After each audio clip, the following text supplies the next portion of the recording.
ETF index mutual funds నేర్చుకుని stock మార్కెట్లో రాణించాలనుకుంటున్నారా? వెంటనే ఈ నెంబర్కి కాల్ చేయండి.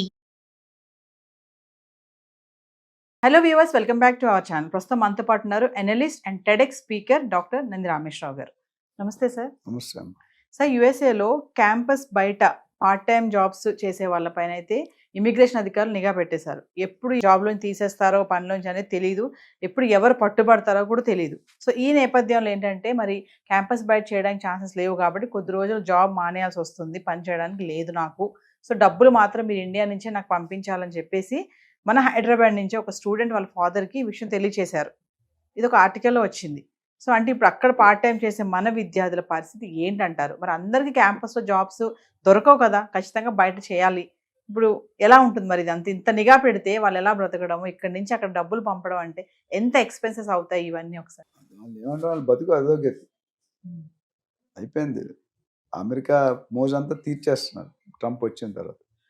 ఎందుకంటే మనం అంత ముందు కూడా 2-3 వీడియోల్లో మాట్లాడాం.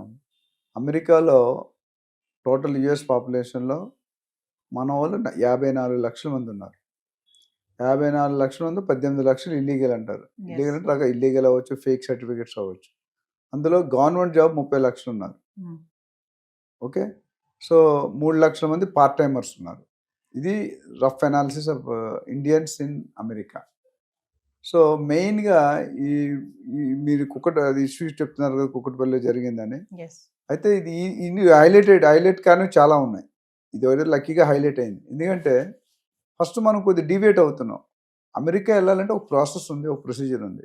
2 రకాల కన్సల్టెంట్ ఉంటారు మార్కెట్లో. ఒక కన్సల్టెంట్ క్యాండిడేట్ దగ్గర డబ్బులు తీసుకొని పంపిస్తాడు, ఇంకో కన్సల్టెంట్ యూనివర్సిటీ దగ్గర తీసుకొని పంపిస్తాడు. అంటే క్యాండిడేట్ ఛార్జెడ్. ఆ క్యాండిడేట్ దగ్గర ఎవరైతే ఛార్జ్ క్వాలిటీ యూనివర్సిటీ పంపిస్తారు.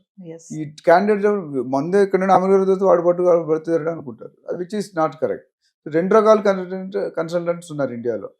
అక్కడ ఏమవుతుంది, చాలామంది ఈ టాలెంట్ ఉంటుంది, స్కిల్ ఉంటుంది, ఫేక్ సర్టిఫికేట్లు అమీర్పేటలో అక్కడ తీసుకొని వెళ్ళిపోతారు. తీసుకొని వెళ్ళినప్పుడు అక్కడికి వెళ్ళాక ఇబ్బంది పెడతాడు. కోడ్ రాయమంటాడు, సపోజ్ జావా అన్నాడు, కోడింగ్ రాయాలి. 4 ఇంటర్వ్యూ పిలిచాడు. ఒకటి 4 లైన్లో రాస్తాడు, ఒకటి 10 లైన్లో రాస్తాడు, ఒకటి 20 లైన్లో రాస్తాడు, 40. ఎవరు తీసుకుంటాడు? 4 లైన్లో తీసుకుంటాడు. Good efficiency with less number of efforts. ఇక్కడ ఏమవుతుందంటే 3000 యూనివర్సిటీలు ఉన్నాయి అమెరికాలో. 3000లో దాదాపు 10% ఇస్ 90% యూజ్లెస్ యూనివర్సిటీస్. పేర్లు చెప్పలేము కానీ అక్కడికి వెళ్తే లెక్చరర్స్ ఉంటారు, ప్రొఫెసర్స్ ఉంటారు. మన స్టూడెంట్స్ మినిమం ఫేక్ చెత్త యూనివర్సిటీ, నార్మల్ యూనివర్సిటీ వెళ్తే 50 లక్షలు. స్టాన్ఫర్డ్, హార్వర్డ్ వెళ్ళారంటే మినిమం 1 కోటి నుండి 2 కోట్లు 2.5 కోట్ల దాకా కూడా ఖర్చు అవుతుంది. మన పేరెంట్స్ అంత ఎఫర్ట్ చేయలేము. మనకు 1 కోటి రూపాయలు 2 లైఫ్ లాంగ్, కొంతమంది లైఫ్ టైం 1 కోటి రూపాయలు కూడా చూడలేడు. సో అప్పుడు ఏమవుతుందంటే ఈ చూడలేడు కాబట్టి ఈ డబ్బుల కోసం ఈ అబ్బాయి ఏం చేశాడంటే ఈ పార్ట్ టైం అనేది ఆల్రెడీ ట్రంప్ నిఘా పెట్టాడు 3 లక్షల మంది. అందులో ఈయన ఒకడు. పార్ట్ టైం ఇల్లీగల్ తీసేస్తే వాళ్ళకి జాబ్ ఉండదు. తర్వాత 2-3 నెలల తర్వాత వాళ్ళు బయటకు వచ్చేసేవాల్సింది. అక్కడ ఉన్నారంటే అరెస్ట్ చేస్తారు. ఇంకా ఇక్కడ ఏమైంది, తండ్రికి నా ఖర్చులకి 1,50,000 అవుతుంది ఖర్చు, మీరు 1,00,000-2 లక్షలు depending on their style position బట్టి నాకు పంపించమని రాశారు. అంటే ఎన్ని నెలలు పంపిస్తాడు? ఇప్పుడు ఫాదర్కి 50,000 చేద్దాం అనుకోండి, ఎన్నిసార్లు పంపిస్తాడు, ఎన్ని రోజులు పంపించగలడు? That students career is gone. Already 18,000 మందిని ఐడెంటిఫై చేశారు పంపించడానికి, which India is also almost accepted. మన జయశంకర్ గారు external minister, external affairs minister. రానున్న రోజుల్లో ఎన్ని లక్షల మంది వస్తారో తెలియదు. So Trump has become part timers కానీ, H1B కానీ, ఇల్లీగల్ ఎంట్రీ కానీ, ఫేక్ ఎంట్రీస్ కానీ, ఇవన్నీ కూడా ఆయన ఏమంటే స్కిల్డ్ లేబర్ కావాలి మాకు. స్కిల్డ్ లేబర్ కావాలంటే, స్కిల్డ్ అంటే అర్థం ఏంటి? వాడు నాలెడ్జ్ ఉండి, ప్రాపర్ సర్టిఫికేట్ ఉండి, స్పాన్సర్స్ ఉండి వెళ్తే పర్లేదు. చాలామంది ఈ 18 లక్షల మంది ఏదో ఒక విధంగా ఇల్లీగల్ అయిపోయారు. ఇంకోటి ఏంటి, యూనివర్సిటీ మంచి యూనివర్సిటీ దొరకవు అంత ఈజీగా. ర్యాంకింగ్లో టాప్ మంచి స్కోర్ ఉంటేనే ఇప్పుడు GRE, GMAT ఇవన్నీ రాస్తారు కదా, ప్లస్ పర్సనల్ ఇంటర్వ్యూలు చాలా ఉంటాయి, 3-4 రౌండ్స్ ఉంటాయి, గ్రూప్ డిస్కషన్. అందులో పెర్ఫామ్ చేస్తే పర్వాలేదు. పెర్ఫామ్ చేయట్లేదు. సో వాళ్ళు ఎవరైతే పెర్ఫామ్ చేయట్లేదో వాళ్ళకి ఇబ్బంది మీరు సర్వే అవ్వడం. సో ఇక్కడ 18 lakhs టోటల్ ఇమిగ్రెంట్స్, 3 లక్షల పార్ట్ టైమర్స్.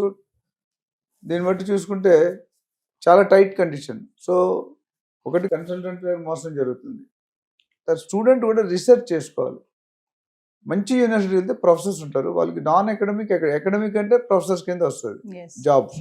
అంటే అదే యూనివర్సిటీలో చదివితే ఆ యూనివర్సిటీలో పనిచేయాలి. వాడు బయటకు వెళ్ళాలంటే ఇల్లీగల్, జాబ్ పర్పస్ చూడడానికి ఒక జాబ్ చూడండి. అయితే వాళ్ళు మనకు ఆధార్ కార్డులో అన్ని డీటెయిల్స్ పాన్ కార్డు వస్తాయో, వాళ్ళు కూడా ఎక్కడెక్కడ ఇప్పుడు యూనివర్సిటీలో జాబులు ప్రొఫెసర్స్ లేకుండా లెక్చర్స్ ఉంటే జాబులు రావు. ప్రొఫెసర్స్ ఉంటే రీసెర్చ్ అసిస్టెంట్స్, లేదా లైబ్రేరియన్, లేకపోతే స్పోర్ట్స్, వెల్ఫేర్ ఇట్లా పెడతారు. సో రెండు నాన్ అకాడమిక్, అకాడమిక్. కానీ లో క్లాస్ యూనివర్సిటీలో అర్హత లేదు. ఎందుకంటే లెక్చర్స్ ఉంటే ఎలా అపాయింట్ చేసుకుంటారు? ఎస్. సో వాళ్ళు ఏం చేస్తారు, బతుకు తెరువు కోసం బయటకు వచ్చి ఒక 10 కిలోమీటర్, 20 కిలోమీటర్, 50 కిలోమీటర్ వెళ్ళి పని చేసుకుని మళ్ళీ ఇక్కడ వస్తారు. ఎప్పుడైతే ట్రేస్ అవుట్ చేస్తారో గవర్నమెంట్, నువ్వు ఇక్కడ ఉన్నావు, ఇక్కడ నుండి అక్కడికి ఎందుకు వెళ్తావు, రోజు వెళ్ళాలి కదా జాబ్ అంటే, నా 4 hours, అది కూడా రిస్ట్రిక్ట్ చేశారు. 20 hours కంటే వారానికి ఎక్కువ వారానికి 20 గంటలు చేయాలి. 4 రోజుకి 4 గంటలు యావరేజ్గా, లేదా టోటల్గా 20 గంటలు. అది కూడా కండిషన్ పెట్టాడు. సో దానివల్ల కూడా ఇన్కమ్ తగ్గు. కొంతమంది మన ఇండియన్స్ అంటే ఎంత హార్డ్ వర్కింగ్ అంటే, డబ్బులు వస్తుంటే ఏదైనా ఒళ్ళొంచి బాగా కష్టపడి చేస్తాం. సో రియల్లీ వాడు డాలరు జాబ్ అయితే తప్ప ఇంక బాండింగ్ ఉండదు, రిలేషన్, టైం ఉండదు. నాకు తెలిసినంటే మా ఫ్రెండ్స్ నిన్న అమెరికా నుండి వచ్చాడు మొన్న, 100 సంవత్సరాలు వెయిటింగ్ లిస్ట్ అండి గ్రీన్ కార్డ్. 100 సంవత్సరాలు ఎప్పుడు వస్తుంది అది? ఎదురింటితో మాట్లాడితే అపాయింట్మెంట్ తీసుకోవాలంట. సపోజ్ ఇప్పుడు మీ ఎదురిల్లు ఆఫీస్ ఉంది, అప్పటి తలుపు కొట్టి వెళ్తే కొడతాడు, ఇల్లీగల్ అది. డబ్బులు సంపాదించి మిగతా అన్ని పోతున్నాయి కదా. ఇండియాలో ఆర్మీలో పనిచేస్తే సంవత్సరం నెల 2 నెలలు, మిగతా 10 నెలలు ఫ్యామిలీ గురించి ఆలోచించే టైం ఉండదు, ఫుర్సత్ ఉండదు. ఆ 2 నెలల్లో మొత్తం సినిమా చూపించేస్తారు అని. మా ఫాదర్ ఆర్మీ ఆఫీసర్ కాబట్టి నాకు తెలుసు. అంటే సార్ ఇక్కడ ఒక విషయం చెప్పండి, ఇప్పుడు డబ్బులు అక్కడ జాబ్ చేయడానికి లేదంటున్నారు, చేయకపోతే వీళ్ళు చదువుకుంటూ అక్కడ మెయింటైన్ చేయాలంటే మామూలుగా నెలకి ఎంత ఖర్చు అవ్వచ్చు అంటారు స్టూడెంట్ కి? నాకు తెలుసు ఆ స్టైల్ చెప్పే కదా, 1.5 lakhs, సపోజ్ $2,000 మినిమం కావాలి, రఫ్లీ 1.6 lakh, $2,000-$2,500 నార్మల్ లైఫ్ కి. లగ్జరీ లైఫ్ అంటే $3,000 అవుతుంది. యావరేజ్ అయితే మీరు $2,500 వేసుకోండి. నాకు తెలిసినంత వరకు 10,000, అంటే సిటీ బట్టి కూడా ఉంటుంది. కాలిఫోర్నియా అంటే ఎక్కువ ఉండొచ్చు, టెక్సాస్ అంటే కొన్ని చిన్న చిన్న స్టేట్లు ఉంటే తక్కువ ఉండొచ్చు.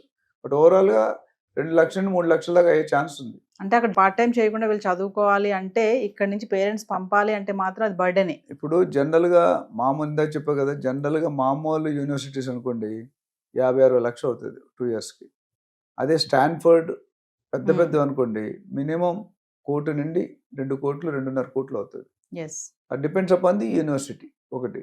రెండోది, ప్రతి నెల పేరెంట్ పంపించాలని మీరు చెప్పిన కేసు పేరెంట్ వాళ్ళు అయిపోతారు, హార్ట్ అటాక్ వస్తే పేరెంట్స్కి. ఇప్పుడు వెళ్ళాడు సగం, రాలేడు, ఉండలేడు, ఉంటే క్రైమ్, ఉండాలంటే డబ్బులు కావాలి. ఇంకొకటి సార్, ఈ F1 కేటగిరీతో ఉన్న వాళ్ళే ఎక్కువగా ఈ పార్ట్ టైం జాబుల్లో చేస్తున్నారు అనేది సర్వేలో అయితే కొంచెం ఒకటి తేలింది మామూలుగా. దీన్ని ఎలా చూడొచ్చు అంటారు? అంటే F1 అంటే స్టూడెంట్ వీసా అండి. మనం లాస్ట్ టైం మాట్లాడడం డిఫరెంట్ వీసాలు మాట్లాడడం, జేవీ వీసాని. స్టూడెంట్ వీసాకి ఏంటంటే 2 సంవత్సరాలు అలౌడ్ అండి. 2 సంవత్సరాల తర్వాత OPT అని ఉంది, ఆప్షనల్ ప్రాక్టికల్ ట్రైనింగ్. అదొక 2 years 3 years ఉంటుంది. ఆ లోపల జాబ్ రాకపోతే మీరు బయటికి రావాల్సిందే, రాకపోతే ఇయర్ ఇల్లీగల్. అందుకని ఆ టర్మ్స్ లో కూడా మన లాస్ట్ టైం టైట్ చేశాడు వీసా టర్మ్స్ కానీ, లాటరీ సిస్టమ్ తీసేయడం కానీ. The idea is make America great. మనం మేక్ ఇన్ ఇండియా అన్నా మేక్ అమెరికా గ్రేట్ అంటున్నాడు. అండ్ ఈ డజంట్ వాంట్ మీరు చదువుకొని వెళ్ళిపోండి అంటున్నాడు ట్రంప్. మనం అంటే మేము పిచ్చోళ్ళం చదువుకునేది, మీకు ₹1 కోటి వచ్చి ఖర్చు ఒక 10 కోట్లు సంపాదించి వెళ్తా ఉంటాం. అది there is a slip between the cup and the lip. ఆ డిఫరెన్స్ లో మనం కొట్టుకు చేస్తున్నాం. అంటే ట్రంప్ సీట్ ఇప్పుడు హాట్ గా ఉంది కాబట్టి డెసిషన్స్ మీద డెసిషన్స్ తీసుకుంటున్నారు. అంటే ఈ టైంలో పార్ట్ టైం జాబ్ చేసే వాళ్ళు కనుక దొరికితే ఖచ్చితంగా వాళ్ళని తిరిగి ఇంటికి పంపించేయడమే అంటారా? 100%. ఎందుకంటే వాళ్ళు దాన్ని సపరేట్ సెల్ పెట్టి అదే స్క్రూటినీలో ఉన్నారు.